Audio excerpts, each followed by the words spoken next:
First contact in crisis.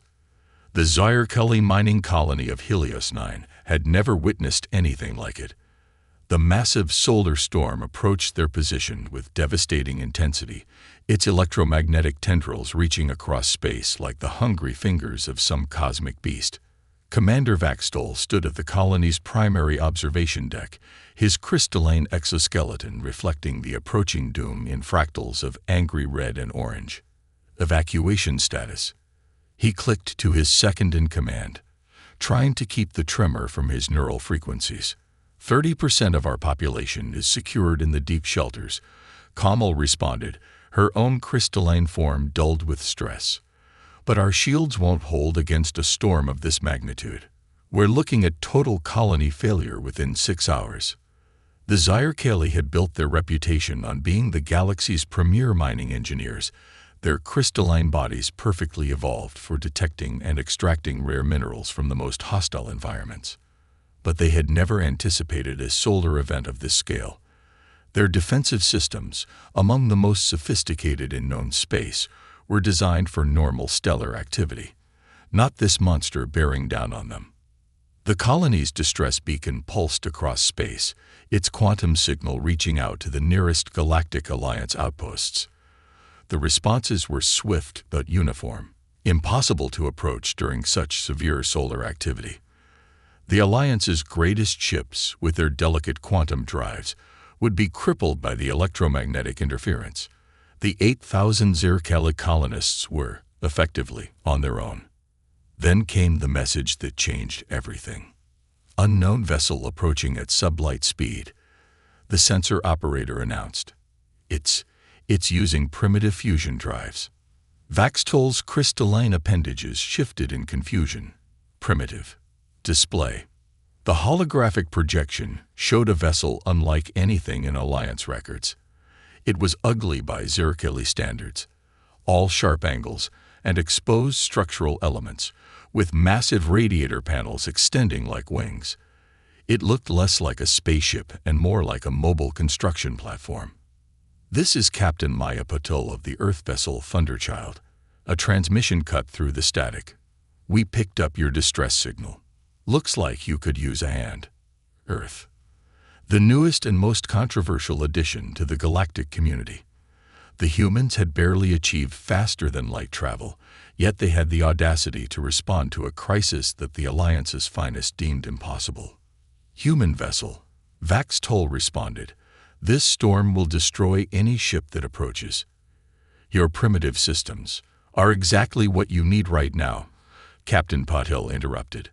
"Our fusion drives and electromagnetic shielding might be primitive by your standards, but they're hardy. We don't rely on quantum fields that solar storms can disrupt. Sometimes the old ways are the best ways." As if to emphasize her point, the Thunderchild's massive radiator panels began to glow as they absorbed the first waves of solar radiation. The human ship was ugly, yes, but it was ugly like a well-used tool. Purposeful, practical, tested. "We've got 3 more ships incoming," Patil continued. "The Rossinet, the Serenity, and the Normandy. Between us, we can evacuate your entire population before the worst of the storm hits. But we need to start now." Vaxtol's scientists were frantically analyzing the human vessels. "Commander," Kamal reported, "their ship's designs are illogical. Redundant systems, overlapping power grids, manual backup controls for everything. It's like they built them expecting failure." "We did." Patil's voice carried what the Zircali would later learn was called amusement. "We humans have a saying, hope for the best, plan for the worst. Now shall we begin the evacuation, or would you prefer to continue analyzing our inefficient designs?" The next 5 hours were controlled chaos as human ships, their hulls creaking under the solar assault, made run after run to the colony. Their crews worked with a efficiency that bordered on madness, improvising solutions to compatibility issues between human and Zircali technology with patch cables, adapter plates, and in one memorable case, a human engineer's belt. The humans seemed to thrive on the challenge, their bodies sweating in their environmental suits as they helped carry crystalline children to safety. They joked in the face of danger, made impossible calculations on the fly, and treated the increasing fury of the solar storm as a personal challenge rather than an apocalyptic event. As the last shuttle docked with the Thunderchild, Captain Patel's voice crackled through the command center one final time. "Commander Vaxtol, unless you're planning to go down with the ship, I suggest you join us. We've got hot coffee and some fascinating discussions about redundant engineering ahead of us." Standing in the human vessel's observation deck minutes later, watching his colony disappear into the storm's fury, Vaxtol finally understood why the humans had been admitted to the Alliance despite their technological limitations. They were impossible to ignore, impossible to predict, and as it turned out, impossible to do without. "Your people," he said to Patel, his crystalline form resonating with new frequencies of respect, "are terrifying." The human captain smiled, her dark eyes reflecting the storm's fury. "We get that a lot." Coffee. Last edited 4 minutes ago. The price of pride. The Galactic Alliance Emergency Council chamber hummed with tension. Hundreds of representatives from across known space had gathered to discuss what many were calling the Helios incident. Captain Maya Patel stood before them, her dress uniform crisp despite the 12-hour grilling she'd endured. Behind her, Commander Vaxtol's crystalline form sparkled under the chamber's lights, a silent testament to humanity's unexpected intervention. "You violated 17 different safety protocols." Council Speaker Drenthor's tentacles waved in agitation. "Your ships weren't certified for large-scale evacuation. Your crews didn't follow standard rescue procedures. You didn't even file a proper intervention plan." With all due respect, Patel's voice remained steady. Those 17 protocols would have left 8,000 Zurkelli dead. Sometimes rules need to be broken to save lives. A murmur rippled through the chamber. The concept of deliberately ignoring established procedures was alien to many of the gathered species. The Alliance had spent millennia developing its protocols, each one written in the ink of hard-learned lessons. The humans are correct. The chamber fell silent as Admiral San of the Volith Defense Force rose to speak. The Volith, with their silicon-based neural networks and perfect logic, were not known for supporting impulsive actions. "Our analysis of the Helios 9 incident reveals an uncomfortable truth." San's metallic voice resonated. "The human approach, while unorthodox, achieved what our standard procedures could not. This suggests a flaw in our protocols." "A flaw?" The speaker's tentacles coiled tightly. "Our protocols are based on millions of years of collective experience." "Precisely the problem." A new voice joined the debate. Dr. James Wong, Earth's sociologist, stepped forward. "Your experience taught you to avoid risks. Humanity's experience taught us to take calculated ones. We're not reckless. We're differently optimized." The debate might have continued indefinitely, if not for the urgent message that flashed across the chamber's information screens. The solar storm that had threatened Helios 9 wasn't dissipating as predicted. Instead, it was growing, spreading across the sector like a cosmic wildfire. "Impossible," multiple voices exclaimed. The Alliance's best models had predicted the storm's natural dissolution. But nature, as humanity had learned long ago, didn't always follow the models. Captain Patel's communicator buzzed. The Thunderchild's science officer, Dr. Anita Desai, had been analyzing the storm's patterns. Her holographic form appeared before the council, her expression grave. "The storm is feeding off the quantum wake signatures of Alliance ships," she explained. "Every time a quantum drive activates near the storm front, it amplifies the electromagnetic disruption. We've accidentally created a feedback loop." The implications were staggering. The Alliance's most advanced ships, with their quantum drives, weren't just useless against the storm, they were making it worse. Thousands of colonies and outposts lay in the storm's projected path. "How many can we evacuate with human ships?" someone asked. Patel shook her head. "Not enough. We'd need hundreds of ships like the Thunderchild, and Earth only has a few dozen ready for deep space. Then we must accept the inevitable losses, Speaker Drenthor said heavily. The protocols for this situation are clear. No. Commander Vaxtol's crystalline form vibrated with intensity. I have seen what humans can achieve when they reject inevitable. Perhaps it is time for the Alliance to learn this lesson as well. Dr. Wong's eyes lit up. The quantum wake signatures are feeding the storm, but what if we could use that? Turn the feedback loop against itself. That would require precise coordination of hundreds of quantum drives. Admiral Tan calculated. The timing would need to be perfect, and the slightest miscalculation could accelerate the storm's growth instead of disrupting it. Sounds like fun, Patel smiled. Impossible calculations, split-second timing, and catastrophic consequences for failure. That's practically a normal Tuesday for humanity. The chamber erupted in overlapping arguments. The plan was insane. It violated every safety protocol in existence.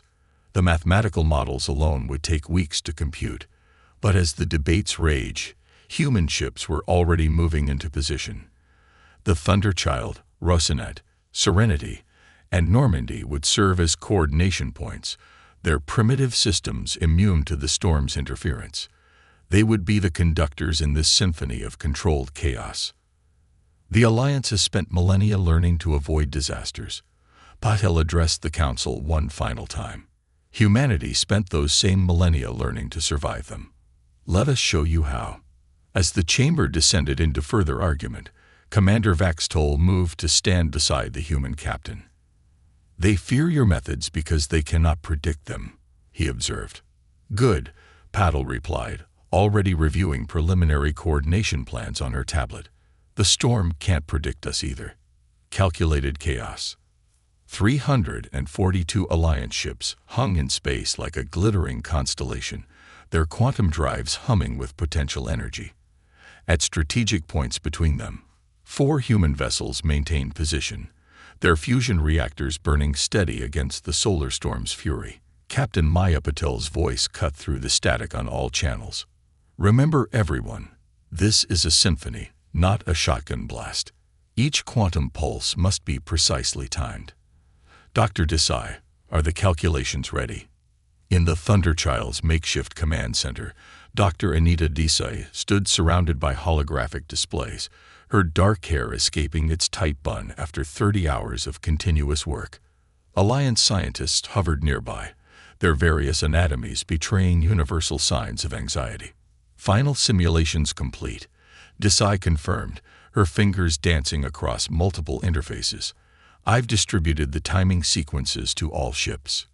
But Captain, even with our best calculations, we have only a 47% chance of success. Better odds than my first marriage, Patel quipped, earning confused looks from the alien observers. All ships confirm receipt of sequence data. The acknowledgments came in waves, first from the Alliance capital ships, then the cruisers, and finally the smaller vessels. Each confirmation brought with it a different flavor of doubt, concern, or outright skepticism. Admiral Xan's metallic voice rose above the chatter. The Volith battle group is ready, Captain Patel. Though I must note that my predictive algorithms give us only a 43.2% chance of survival. Noted, Admiral. Anyone else want to share depressing statistics, or can we get on with saving the sector? The storm loomed before them, a writhing mass of electromagnetic energy that had already consumed 2 uninhabited systems. The plan was either brilliant or suicidal. Use precisely timed quantum drive activations to create a resonance pattern in the storm structure. Like a crystal shattered by the right frequency, the storm would theoretically tear itself apart. Theoretically. All ships begin power-up sequence, Patel commanded. Thunderchild will conduct.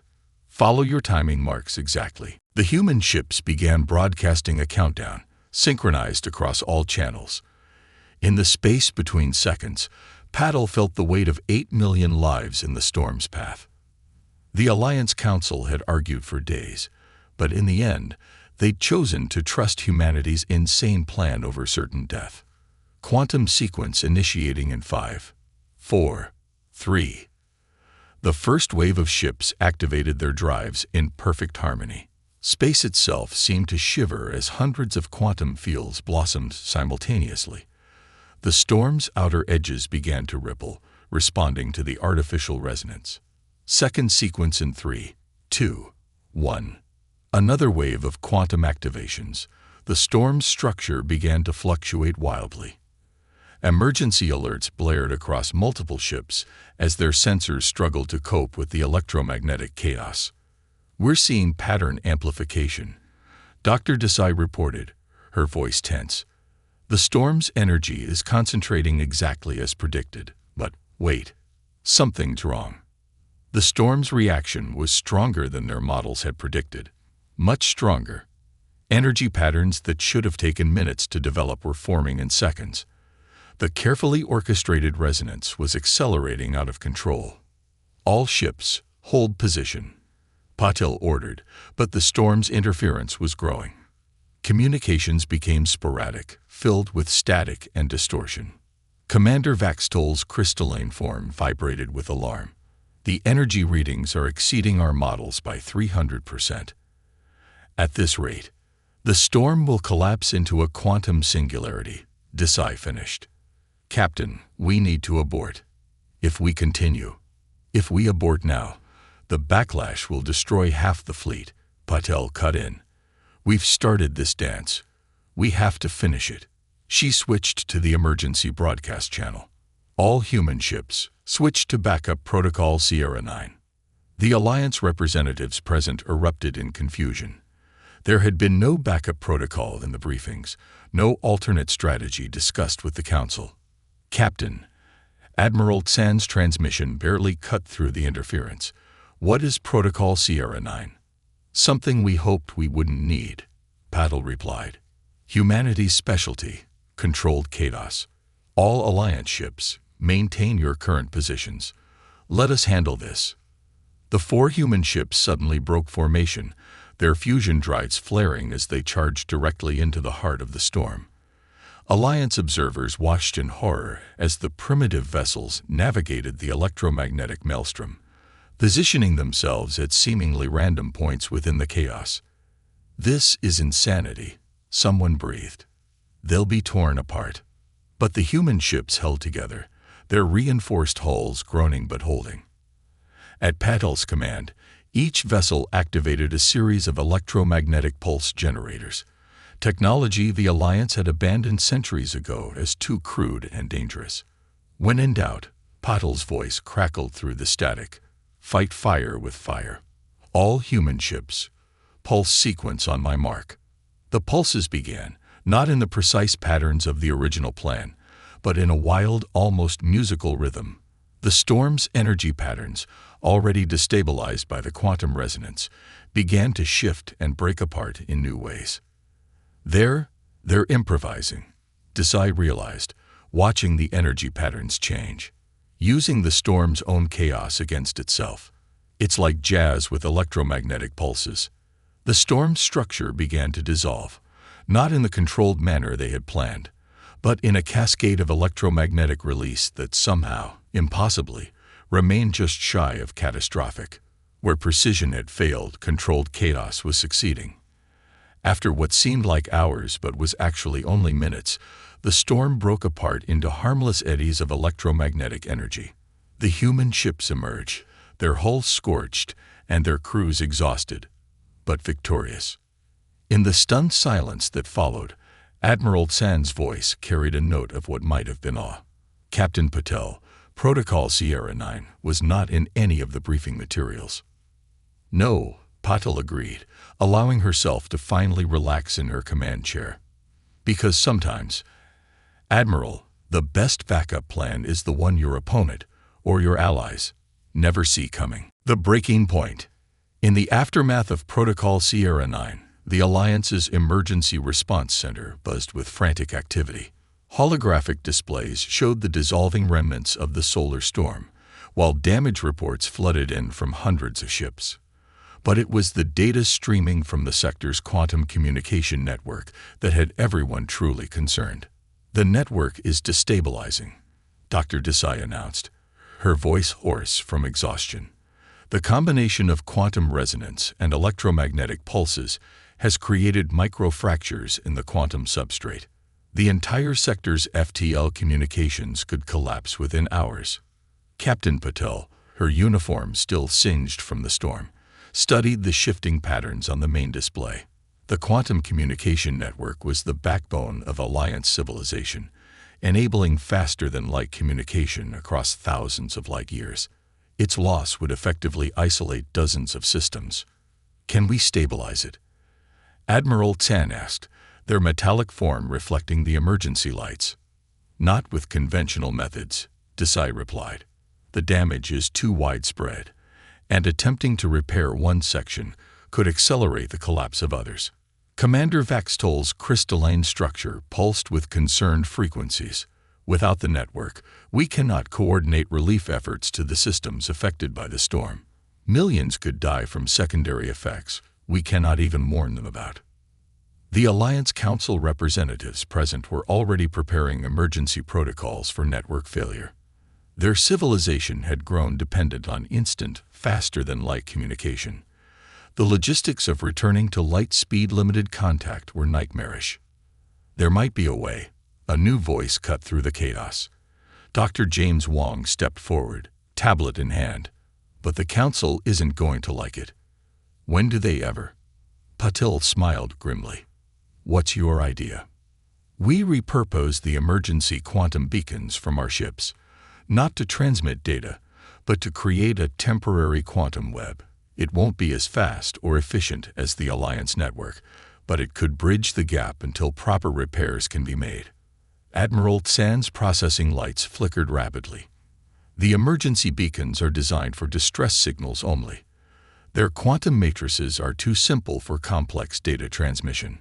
Simple is exactly what we need right now, Wong insisted. Think of it like switching from fiber optic to copper wire. Less elegant, but more robust. We can create a mesh network of simple quantum connections that can't carry much data, but would be stable enough to prevent total communication failure. But that would require sacrificing the emergency systems of every human ship in the sector. One of the Council members protested. It's too dangerous. The protocols clearly state. The protocols, Patil interrupted, are what got us into this mess. Sometimes you have to strip things down to basics to build them back stronger. She turned to her crew. Begin beacon removal procedures. And someone get me a coffee. This is going to be a long night. The next 12 hours pushed everyone to their limits.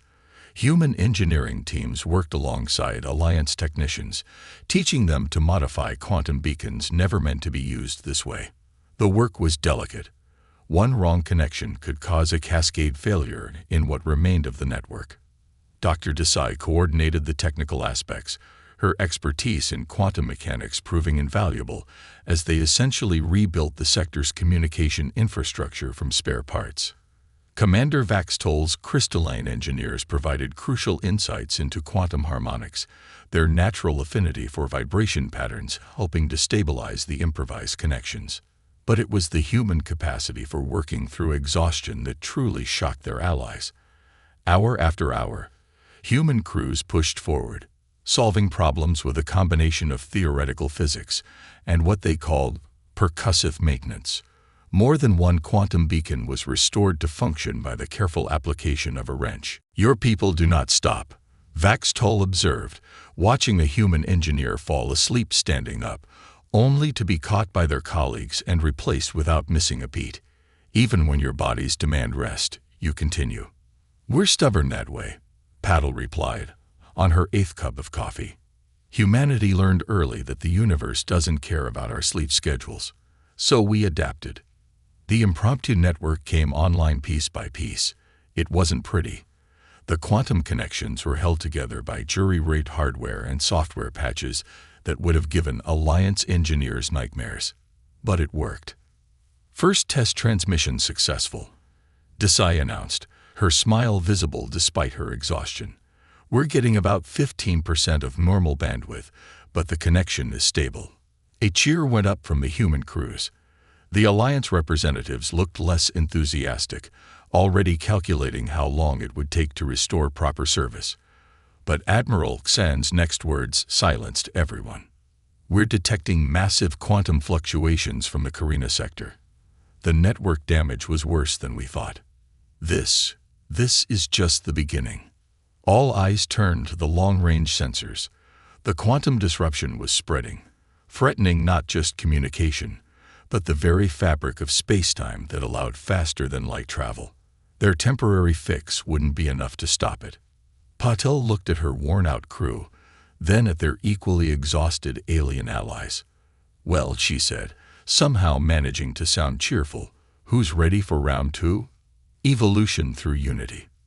The Carina sector's quantum fluctuations grew like a cancer in space-time, threatening to tear apart the fabric that made interstellar civilization possible. In the Alliance Emergency Response Center, exhausted crews from a dozen species watched as their worst fears materialized. "The disruption is spreading exponentially," Dr. Desai reported, her voice steady despite her fatigue. "At current rates, it will reach the core systems within 72 hours. When it does," she didn't need to finish the sentence. Everyone knew what would happen when the quantum instability reached the densely populated heart of Alliance space. Captain Patel stood before the assembled representatives, her uniform wrinkled from days without rest. "We need to make a decision now. We can either evacuate as many systems as possible and abandon the outer sectors, or we can try one last crazy human solution." "Define crazy," Admiral Tan requested, their metallic form showing signs of stress-induced oxidation. Dr. Wong stepped forward, projecting a complex diagram. "We can't stop the quantum disruption with force or finesse. But what if we could guide it? Channel it like a river instead of fighting it like a fire." Commander Vaxtol's crystalline structure resonated with interest. "Explain."